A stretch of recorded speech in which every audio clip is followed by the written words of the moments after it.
Today on the Potential Psychology podcast. One of the most fascinating studies is this idea of contrived fun in a work environment. And so there was a great study out of Canada that looked at whether or not leaders should invite their subordinates to lunch, like these activities that are meant to be team building. And the answer is no, because anything where someone feels like they have to go out of sense of duty is absolutely not fun. So the leader is like, hey, let's do this fun thing. Yeah. And it's really actually even more agonizing for the employee. And what I found fascinating about this study is if employees are left to their own devices and are actually eating and working at their desk, but as long as it's their choice, then that's a lot more fun for them. Welcome to the Potential Psychology podcast. I'm your host, psychologist Ellen Jackson, and this is the show in which we explore what it is to be human and how we as humans can fulfill our potential. Welcome back to the Potential Psychology podcast. I have with me, of course, for this special series of the show, my very learned co-host, Dr. Mike Rucker, who's coming to you from North Carolina in the United States. It is currently mid-morning for me, and it's getting a little late into the evening for you, Mike. It is, yeah. You're doing, yeah. Hopefully this will be an invigorating rather than a draining conversation late into the evening. I think that's what I'm trying to say. This is our Fun and Wellbeing series of the show. It's our third episode in this series, our third discussion of fun and wellbeing. And Mike, one of the things I wanted to explore a little with you now is something that we referenced, I think, right at the beginning of our conversations on this topic. And it's about the kind of broader socio-cultural system in which we operate. So to put that into kind of normal person's language, it's the messages that we get from the world around us about how we should be using our time that I feel perhaps counter against this notion that we're allowed to spend our time, at least a portion of our time, having some fun. And what do we do about that? How do we kind of change the mindset in the context of this messaging that says you got to work hard, you got to hustle, you've got to be responsible and, use your time down to the moment. I think there's a lot of stuff around, or certainly has been. Oh my goodness, yeah. A lot of stuff around productivity and how to get the absolute most out of your day. One of the things that I think has driven me personally the most bonkers has been the idea that one has to get up and start your day at 4 a.m. if you're going to have, set yourself up for the day. And I'm like, no, that's never going to work for me. I've actually bought into that one too. Have you? Did it work for you? No, absolutely not. It's dreadful. Yeah. In a pre-interview, we both talked about how much we value sleep. And so that was like anything. Again, I've already confessed that I love self-experimentation, so I was willing to give it a go. And I quickly realized that it was silly. But that's actually a good segue into talking about this topic. I think, I tend to be a helpless optimist. I've already kind of confessed that as well. But through that lens, I think we're starting to understand at least leisure, maybe not fun, but leisure is a close cousin to fun, that how important leisure is with regards to not just our well-being, but also the opportunity to be good at whatever we do, whether that's work, whether that's being a caregiver, or whether that's just being a good human. And so, in the 80s and early 90s, sleep deprivation was a badge of honor, right? Especially within my tribe of entrepreneurship, the grind, the hustle, the Gary V's of the world. If you weren't drinking coffee until 1 a.m. and waking up and doing it all over again, then you weren't a hero.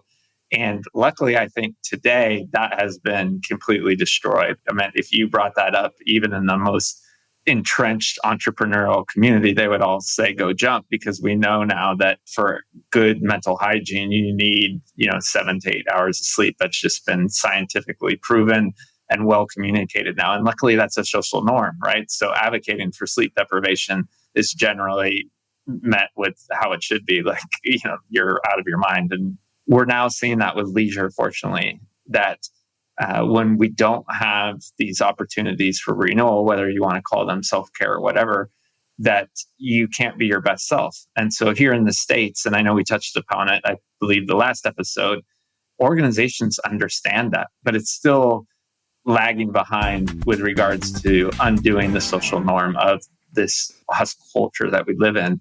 And so companies are actually incentivizing people to take vacations because they realize when people have that type of renewal, they come back and they're better employees. But we still have these social obligations to our colleagues. We have these social obligations to our families.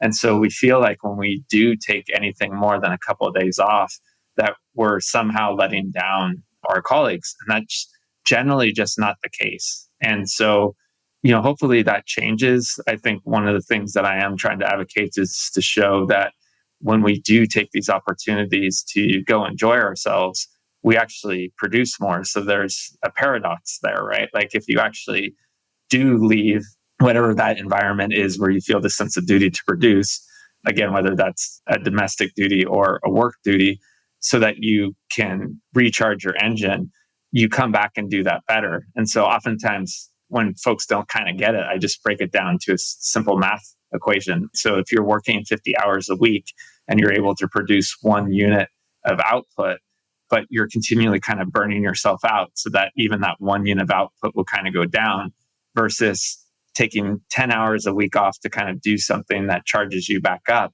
which allows you to return to work doing 2 units of output. You would only have to work 30 hours a week and you would actually be producing 10 more units of output per week. And that's been proven, not necessarily by those discrete numbers, but it's been proven that if you do actually take some time off the table for yourself, you come back and do your job better. So it would really be stupid not to do it, yet we're kind of stuck in this infinite loop where if we're not working, then we kind of feel like we're not creating value. But it's presented itself lately in this really weird sort of presentation, especially because of the pandemic, where there's not oversight from, the folks that manage us. So, if you're in a place where you're subordinate to somebody else, you tend to be busy because you need, since there's not visibility of what you're doing, you're not even working now. You're like, spending that extra time, we described it as yielding in the previous podcast. You're actually just doing busy work. So it looks like you're doing something, answering emails that really aren't contributing to anything, which, is by far one of the easiest ways to burn yourself out, because you tend to do that kind of in addition to the work that you were supposed to do. And so here it is, you think you're working, other people kind of think you're working, you're not contributing to anything.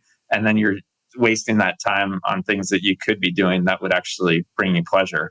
So it's a mess, to be quite honest with you. It is a mess, isn't it? And I was interested that you said that in the States, there's perhaps a greater understanding now of the importance of leisure and even the importance of sleep, because this is a couple of years ago now, and it was pre-pandemic. And I do think that, we know that the pandemic has kind of shifted our relationship with work generally in all sorts of different ways that we don't fully understand yet.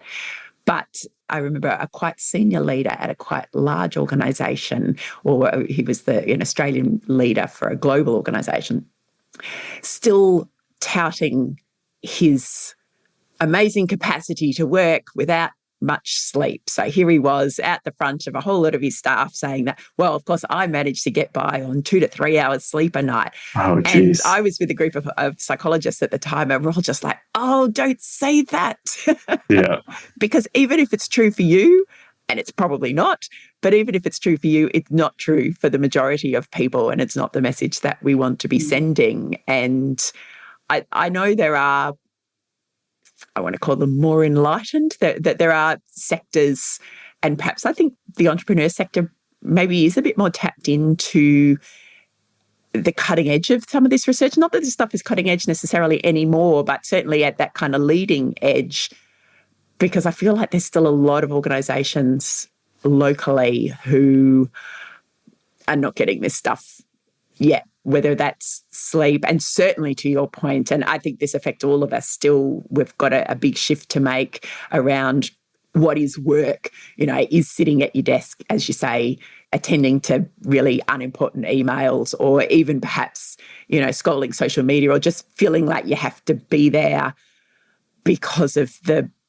perception that's created, or even from just a sense of inertia, I wonder sometimes too. It's just, I don't feel like I'm really allowed to do anything else. I'm not really doing anything. So I'm just literally wasting my time and therefore my employer's money probably as well. And you're right, it is a big mess. I feel like we still kind of have a long way to go with that.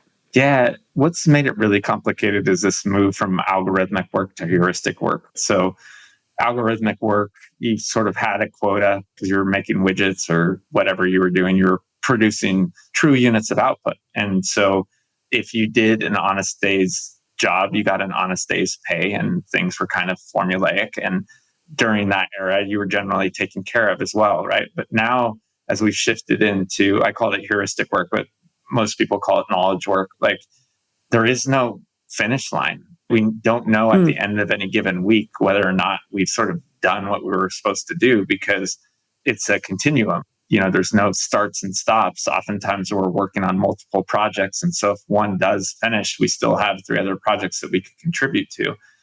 So as you mentioned that there's good managers and bad managers, right? I think you gave an example of someone that's not necessarily... Not naming names.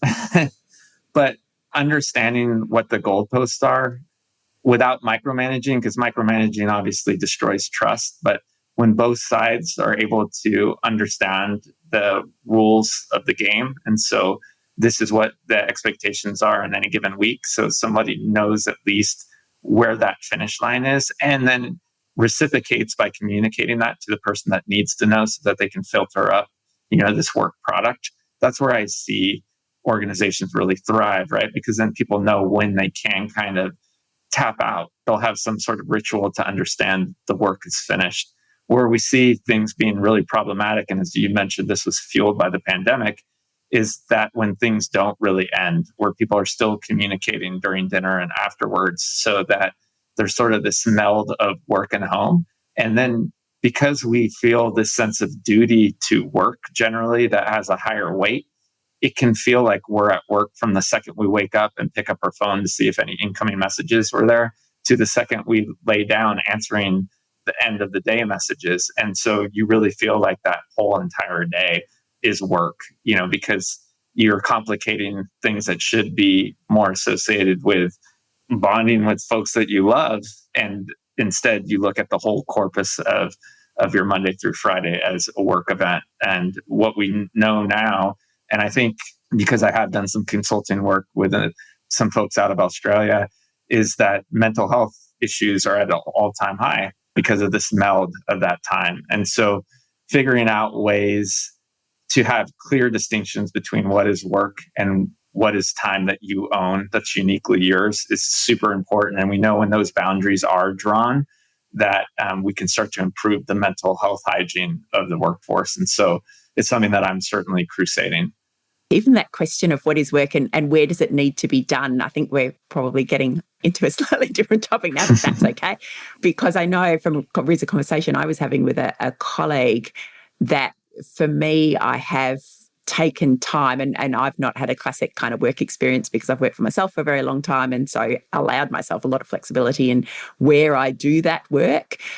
And again, this is shifting, but leading to a lot of those issues that you just outlined about that bleeding of work into life. Well, it's all the same thing, the non-work element is if I'm sitting out in the sunshine, having a coffee, thinking about a particularly sticky problem that needs to be solved for my team or for my workforce, is that or is that not work? I think for many of us, we would feel like, well, that's not work because you're not sitting at your desk. But in actual fact, it's entirely work, and for many of us, I think, work is often on our minds when we're doing the non-work activities, but not always in a bad way. Sometimes it can be, I'm intrigued about this problem, or how am I going to have that conversation, or, what could we do? And it's almost the creative elements, perhaps, of work that pop up in different environments rather than just sitting at a desk. Let me unpack 2 things there, and this will steer both of these ideas back to fun, right? Good. So one of the most fascinating studies that I reference in the book is this idea of contrived fun in a work environment. And so there was a great study out of Canada that looked at whether or not leaders should invite their subordinates to lunch, like these activities that are meant to be team building. And the answer is no, because anything where someone feels like they have to go out of a sense of duty is absolutely not fun. So the leader is like, hey, let's do this fun thing. Yeah. And it's really actually even more agonizing for the employee. And what I found fascinating about this study is if employees are left to their own devices and are actually eating and working at their desk, but as long as it's their choice, then that's a lot more fun for them than these contrived sort of, whether it's an icebreaker or whether it's a happy hour where you're forced to go or silly sock day or whatever it is. Again, it goes back to this idea of agency and autonomy, right? So to answer your question specifically, if you're having fun sitting there at the beach, because oftentimes my best ideas come while I'm singing to myself in the shower, and I would call that a fun activity, based on our definition, right? Because I'm in the positive valence state. Like those sort of non-linear connections, those happen when you are having fun, when you're kind of in a safe space, right? When you're allowed to kind of let your shoulders down and relinquish this mental anguish of having some sort of deadline or whatever. I actually bring this up. It comes from John Cleese from Monty Python, where he's done a lot of leadership seminars, and he talks about having this safe space to sort of play with ideas and turn them into a game where there's no rules, right? So you can't, if your idea is bad, you're sitting on the beach chair, you can just throw it away and no one's the wiser. But it was kind of cool. If you were in that kind of safe zone, you wouldn't think about something that wasn't particularly exciting. So I would argue that what you described is fun, and that's not work, right? Work would be something where your boss is like, I need this. You're at the beach, and this has happened to me. I actually yelled at my boss for this. And like, hey, did you forget that, I'm in Cancun? Like, so again, if you're flexing your agency autonomy and there's no sort of goalpost that you have to hit and you want to do it on your own volition, I would say that's fun. That's not work. So that answers your question. Going back to why work and fun are important and why the discussion of work bleeding into sort of life is important is we need that distinction so that we can figure out what sort of time blocks we own in our own life so that we do understand that time that we own, right? A lot of people have forgotten that, whether it's the Puritan work ethic or just wanting to keep their job during the pandemic. And here in the States, now that we have a recession, it looked like it was getting better. I was kind of actually invigorated by, the younger generations. A lot of folks, Gen Xers don't like millennials and Gen Zs, or at least don't like some of their attributes. I think they're championing some good ideals, but with the recession, it's unfortunately we're taking a few steps back because people are worried about keeping their jobs. What's important is to have some sort of transitional ritual where you understand the workday is done. So like if there's one takeaway that you get from, this episode, it's understanding when is work over. Because if you don't know when work's over, that's one of the first problems to correct, right? Because then you can't ever start having fun because you're always on the job. And that is one thing that, similar to sort of the low-hanging fruit with yielding activities that we've talked in previous episodes, that's another kind of illuminating thing that's easy to do once someone brings it to your attention. Like, oh my gosh, I really don't know when my workday's done. It's easy as asking yourself, so is your email one of the last things you look at at night and the first thing you look at during the day? And like 5 times out of 10, that's the case for most adults. And so, how do you kind of stop that? And then you can start to add some of these easy interventions. Like one of the ones that I suggest is never have your phone in your bedroom. And, it's like a really hard habit to break, but there's a whole host of evidence. A quick Google search will show you that it will improve your sleep almost immediately. So why not at least just try it? And then you'll know, like, when is that break? Like, put it in a cookie jar, or whatever works for you. But so I think those are two things to unpack. If you're in complete control, but you're thinking about something, then yeah, don't fret about that. But if it's something that's sort of forced upon you, then it absolutely is work, right? And then the second is, do you have a transition ritual where you know that you're not working anymore so that you can kind of free yourself to have whatever self-care means for you? Because that, I think we've now laid a pretty good foundation how important that is. I have been using I'm taking a dog for a walk and getting myself a coffee, but I'm also thinking about this work problem, and therefore it's work. It's not me taking time out of work. So I've been using that as my permission to myself to be able to use these other strategies, or just to be able to incorporate them, because you've only got so many hours in the day. So if you want to be able to do the good stuff, the exercise, the pet therapy, the nature, the creative opportunities, plus also get the work done, that's been kind of my personal justification for that. So you had me worried for a moment there when you're saying, well, no, really, that's kind of fun, not work. But the difference, therefore, as I understand it, is if you have the autonomy and the control. So if that's my choice to do that, it doesn't mean that I'm not solving important work problems, say if my boss is listening, but it's that having, that sense that this is my choice to do this in this moment. Yeah. This is my choice, which again reflects that whole conversation we had about the role of choice in fun and how we're using our time and using that for our own benefit. So, but if I am feeling like I have to think about work stuff when I should be playing with my kids, or I should be, doing other stuff, or I should have clocked off for the day, that sense that choice has been taken away from you, that is when you're getting into this murky bleeding of boundaries issue. You know what I have found that's a good sort of litmus test for that is guilt on both sides of the fence.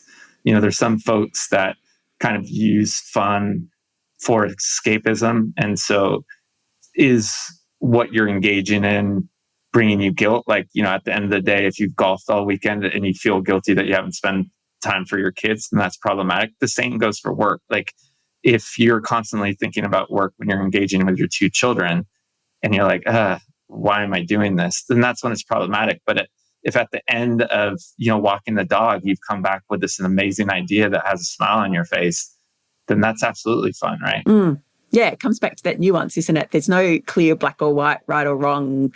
This is what the prescription is. It comes down to a degree of awareness, self-awareness, self-understanding, almost that kind of metacognition piece of, why am I thinking about this in this moment? What am I thinking about? And is that the right thing to be thinking about right now? It was a journey for me, right? I think initially I wanted to have a stance. And so for the book, a lot of times you do want to have at least some distinct lines because you're going to be asked those questions. But after interviewing entrepreneur after entrepreneur, especially the younger ones, the idea that work got extended later into the evening, a lot of it had to do with codathons and it's the 80-20 rule where 20% of their time was autonomous. And so even though they were still working, they were doing stuff that really lit them up because they were personal projects or something that wasn't necessarily going to contribute to the bottom line, but it was expanding their growth in that area.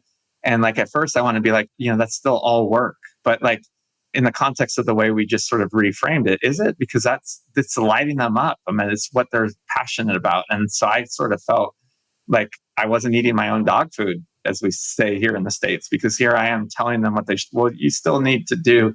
There still should be some sort of decompression. So I think to be able to figure out, what is it that tells you that it's become problematic?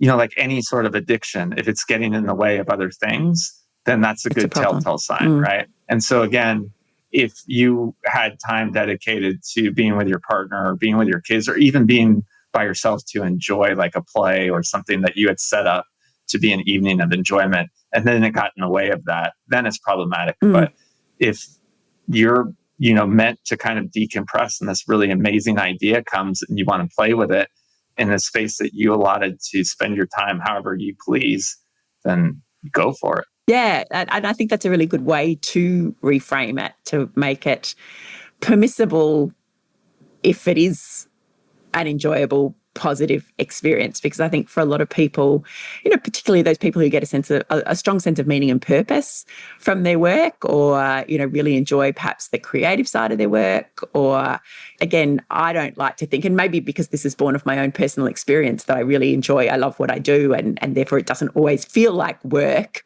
But equally, I have had those moments where it does become a bit too all-consuming, and I've always used that as a bit of a sign of, am I getting burned out here, which I know will not be good for my creativity and my productivity in the longer term.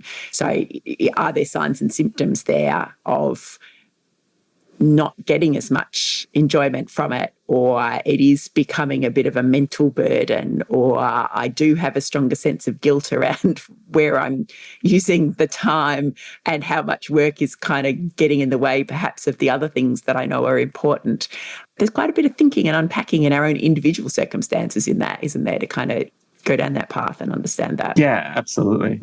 But I think what's the most fun about what you described is that when we are in a space where we're having fun with kind of a heady problem, we can think in nonlinear ways. When we're sort of in work mode, like we feel like we're doing it out of sense of duty.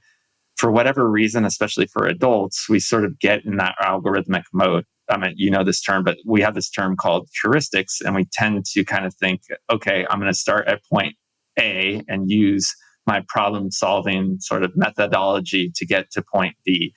But oftentimes some of the best solutions come with, just kind of playing with the problem like a cat, right? Batting it around and pulling ideas from the strangest places. Like, oh, I had this conversation completely outside of work with somebody else. Wait a second, that idea applies here. And like you pull it in.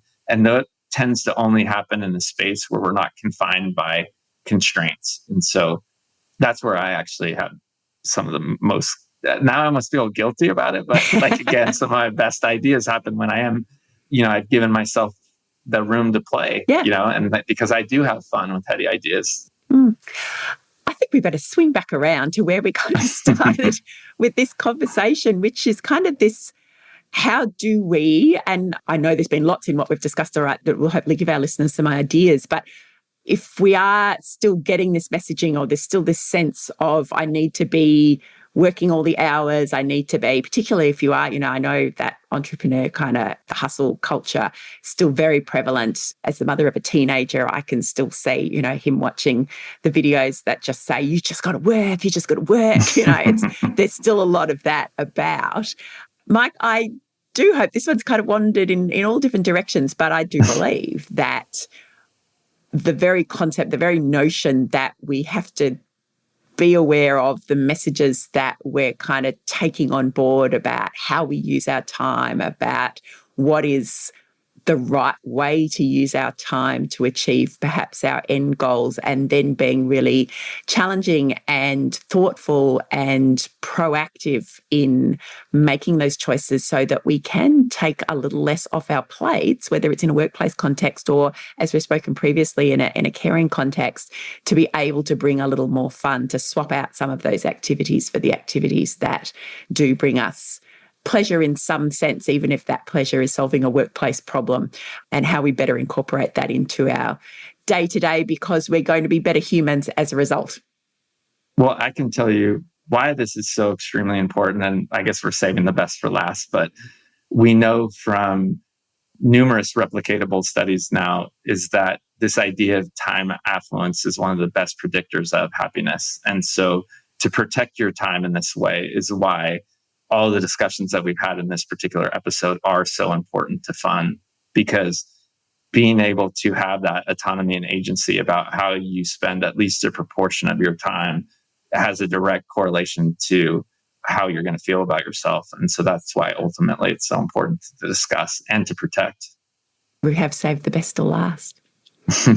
Until next episode, thank you again. And for all our listeners, go forth and find ways to have fun. There was so much great stuff in that conversation. And what I want to know is, do you have fun at work? Is your fun, or creative fun, or helping and being with others fun, or maybe having a laugh fun, or maybe problem-solving fun? Let me know. Do you get to incorporate fun into your work, or do you find ways to quarantine time in your day for fun despite your work? That is our Q&A topic for this episode. If you're listening via Spotify or Anchor FM, you will see our Q&A question in the notes for today's conversation. You can pop your response in there. It is private, so no one else will see it other than me.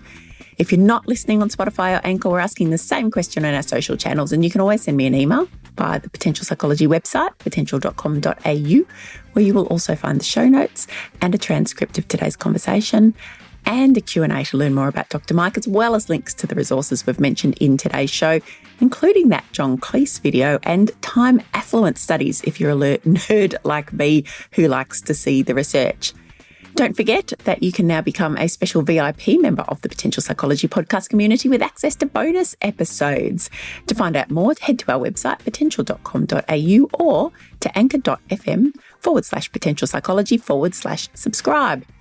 And my new mini online course, Thriving Post-Pandemic Tips for Wellbeing and Welldoing, is live on our website. It is me exploring the impact that the pandemic's had on us and then providing some practical tips and strategies for getting from just surviving back to thriving. It's an hour or so of content with downloadable guides and only $50. I will be back next week with Dr. Mike Rucker for our next conversation, which is all about how to amplify your fun for greater happiness and well-being. But until then, stay safe, stay well, and take small steps to fulfill your potential.